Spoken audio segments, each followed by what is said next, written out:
Today I am using the World Wide Web to share a message coming from Gene Key 11.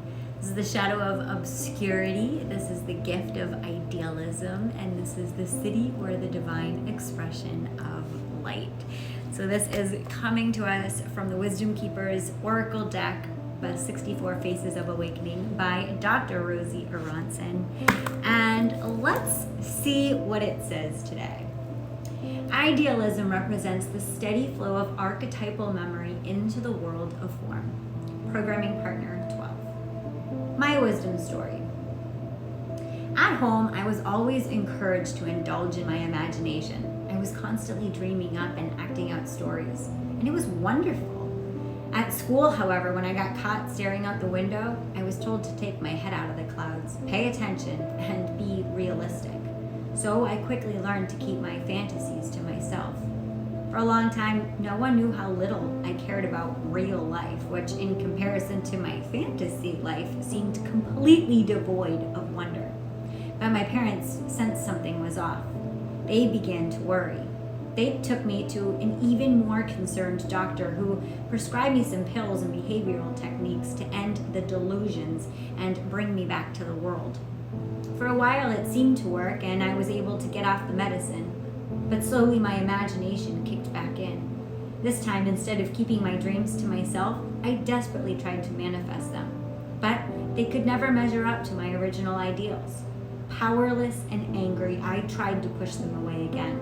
But this time, the more I tried to bury my fantasies, the darker and more obscure they got. The demons from my dreams became the people I dated.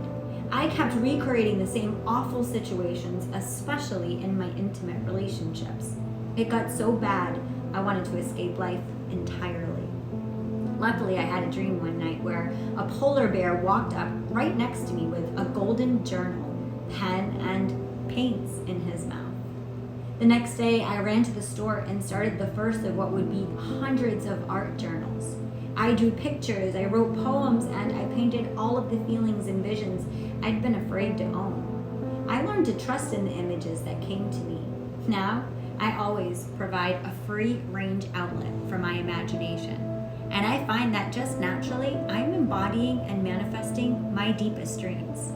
My gift to you. I am here to remind you of the incredible power and potential of your receptive, abundant, feminine, magical, tribal, dreaming mind. I come to give you permission to play with your right brain, with the realms of imagery, archetype, and imagination. Trust that everything in the end is a symbol. Whatever comes to you, please do not judge it, over-identify with it, or squeeze it into a preconceived shape. And please don't judge yourself in any way for the unusual or optimistic contents of your imagination. In our modern world, many of us are taught to think of idealists as naive, weak, or deluded people, out of touch with reality. It's true that to manifest itself in the world, idealism needs a structure, but without knowing our ideals or recognizing our dreams, how can we possibly manifest anything of true value? To bring our world back into balance, we need people like you to practice magical realism, where your beautiful open mind is honored just as much as the logical plans your brilliant left brain might drum up. Questions for contemplation. Do you tend to get too lost in fantasy or not take your dreams seriously enough? Is it time to let go of a fantasy that's been keeping you from living and enjoying your actual life? Is it time to take an old, perhaps forbidden or unrealistic dream out of the closet and give it expression? Find a light totem that holds an energy of one of your deepest dreams or ideals. Find a way to wear or carry it so you can have it with you for as long as you want. So here's the card from Dr. Rosy Aronson's deck for idealism. Be the light. Sending you so much love and light. Namaste.